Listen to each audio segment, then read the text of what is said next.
ఓకేనా?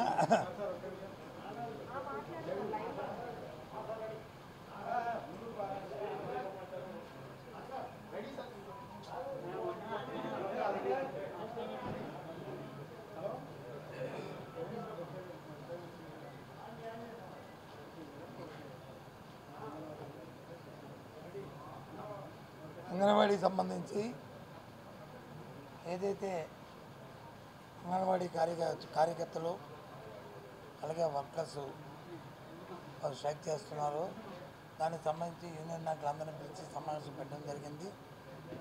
గతసారి ఒకసారి మాట్లాడాం. మళ్ళీ ఈరోజు కూడా నేను అలాగే రామకృష్ణారెడ్డి గారు అలాగే సిఎస్ గారు ఫైనాన్స్ సెక్రటరీ గారు సంబంధిత డిపార్ట్మెంట్ తాలూకు సెక్రటరీస్ డైరెక్టర్ మొత్తం అందరం కూర్చొని వాళ్ళతో సుదీర్ఘంగా 3 గంటలు చర్చించాము. వాళ్ళు 11 డిమాండ్లు మాకు ఇవ్వడం జరిగింది. ఒక్క డిమాండ్ తప్ప మిగతా 10 డిమాండ్లు కూడా ఆమోదించాము. వాళ్ళు గ్రాట్యుటీ అనేది మన చేతిలో లేదు, అది కేంద్ర ప్రభుత్వం ఇచ్చింది. ఒక కోర్టుకి వెళ్ళారు ఇవ్వాలంటే ఆ కోర్టుకి ఒక గుజరాత్ ఆ కోర్టుకి వెళ్తే దాన్ని కంటెంప్ట్ చేయండి, దానికి కావాల్సిన మాకు అభ్యంతరం లేదు, ప్రభుత్వం మీద కూడా ఇస్తే మనం ఇవ్వచ్చు. లేకపోతే ఎందుకంటే ఇది స్కీమ్, ఇది కేంద్ర ప్రభుత్వం ఆమోదించిన తప్ప రాష్ట్ర ప్రభుత్వం ఇవ్వడానికి అవకాశం లేదు. అయినప్పుడు కూడా రాష్ట్ర ప్రభుత్వం ఎవరైనా సరే రిటైర్మెంట్ అయితే వాళ్ళకి ₹1,00,000 ఇప్పుడు 50,000 ఇస్తుంది, దాన్ని 1,00,000 చేస్తామని చెప్పాము. అలాగే వర్కర్కి వచ్చి 20,000 ఇస్తుందని 40,000 చేస్తామని చెప్పాము. దానికి సంబంధించిన జీవోను కూడా ఇష్యూ చేయడం జరిగింది. అలాగే 62 సంవత్సరాలు ఎవరైతే వాళ్ళ రిటైర్మెంట్ స్టేజ్ వయసు ఉందో దాన్ని 62 సంవత్సరాలు చేయమని అన్నారు. అది కూడా చేస్తామని దానికి కూడా ఆర్డర్ ఇవ్వడం జరిగింది. అలాగే 45 సంవత్సరాలకి ప్రమోషన్ ఇస్తున్నాము మంది, దాన్ని 50 సంవత్సరాలు పెంచమన్నారు. అది కూడా పెంచుతామని చెప్పాము, అది కూడా పెంచాము. వాళ్ళకి టీఏ అనేది లేదు, ఎక్కడ మీటింగ్కి వెళ్ళినప్పుడు ఓ టీఏ కావాలని అడిగారు, అది కూడా ఇస్తామని దానికి కూడా ఉత్తర్వులు ఇచ్చాము, దానికి సంబంధించి ఉత్తర్వులు ఇచ్చాము. ఇంకా ఇది కాకుండా వాళ్ళు అడిగింది వచ్చి మరి అద్దెలు అవన్నీ లేట్ అవుతున్నాయి, మా డబ్బులు మా జోబులో మా పాకెట్ మనీ పెట్టుకోవాల్సి వస్తుందంటే దానికి మరి రేపు ఫైనాన్స్ నుంచి వాళ్ళకి అడ్వాన్స్ రూపాయలు ఇవ్వాలనేది ఒక ప్రతిపాదన వచ్చి ఫైనాన్స్ వాళ్ళకి ప్రతిపాదన రికమెండ్ చేస్తాము. దాని మీద కూడా ఎగ్జామ్ చేస్తాము. ఎందుకంటే 1 నెలలో 2 నెలల ముందుగా ఆయన ఎక్స్పెండిచర్ వాళ్ళకి అడ్వాన్స్ రూపంలో ఇవ్వాలనే ఆలోచన కూడా తీసుకొచ్చాము. దాని మీద కూడా డిస్కషన్ జరుగుతుంది. ఈ రకంగా అన్నీ చేస్తాము.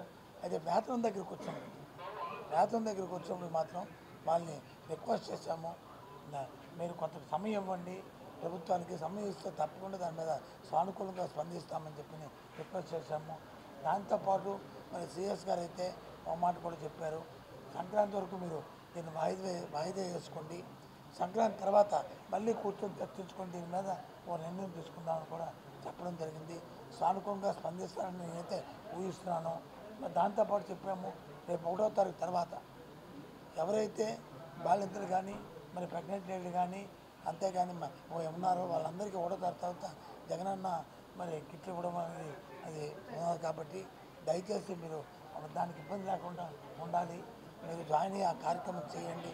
లేనప్పుడు ప్రభుత్వం మరి అది చేయక తప్పదనే విషయాన్ని కూడా వాళ్ళకి తెలియపరిచాము.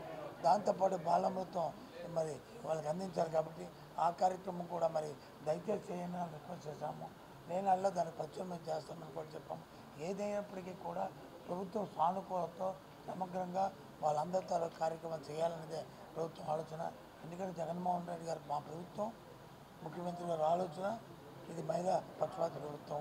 వాళ్ళకి సంబంధించిన ఈ అంశం కూడా మేము ఏ అంశం తీసుకున్న మహిళలతో లింక్ చేస్తాం కాబట్టి మేము సానుభూతితో చేస్తామని వాళ్ళని పదే రిక్వెస్ట్ చేశాము. దాని మీద వారు తీసుకున్న నిర్ణయం మీద ఆధారపడి ఉంటుంది ప్రభుత్వం తరఫు తీరు.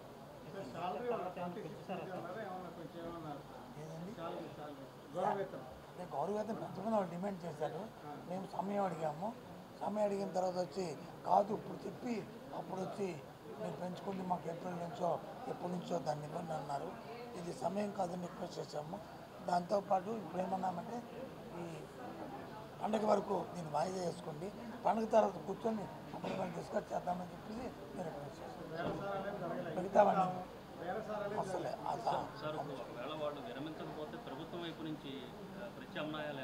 ప్రభుత్వం చేసుకోవాలి కదా, తప్పదు కదా.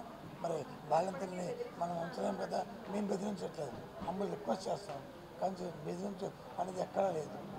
అంటే ఇప్పటికే ప్రత్యామ్నాయాలు చేసిన చోట కొంతమంది వాలంటీర్లని తీసుకెళ్తున్నారు, వాళ్ళతో అంగన్వాడీ కేంద్రాలను రన్ చేసే ప్రయత్నం చేస్తున్నారు అని. ప్రభుత్వం బాధితులు ఉన్నారు, లేదు ప్రెగ్నెంట్ లేడీస్ ఉన్నారు, మరి వాళ్ళకి ఒకటో తరగతి మరి వైఎస్ఆర్ కిట్ అందాలి కదా, వాళ్ళు చేయమనే రిక్వెస్ట్ చేస్తున్నాం.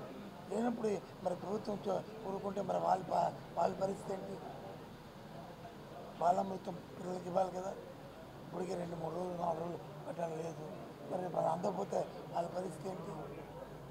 సో కాబట్టి అవన్నీ రిక్వెస్ట్ చేస్తాం. అన్నీ ప్రతిదీ సానుకూలంగా ఆ ఒక్క దాని దగ్గరే సమయం అడుగుతున్నాం, ఎందుకంటే ఈ సందర్భం కాదు తప్ప ప్రభుత్వం ఎట్టి పరిస్థితుల్లో కూడా వాళ్ళు వ్యతిరేకం కాదు, టోటల్గా సానుభూతి. ఆర్థిక ఇబ్బంది ఆర్థిక అంశమే రాలేదు, ఆర్థిక ఇబ్బంది గురించి కాదు తప్ప, అది ఆ అంశం రాలేదు. ప్రభుత్వానికి ఆలోచన కూడా లేదు, ఓన్లీ టైం, ఓన్లీ సమయం గురించే తప్ప ఆర్థిక పరిస్థితి దాని గురించే మాట్లాడలేదు తప్ప, ఓన్లీ సమయం గురించే అంతే, అదొకటి. ఓకేనా, ఉంటాను. Thank you.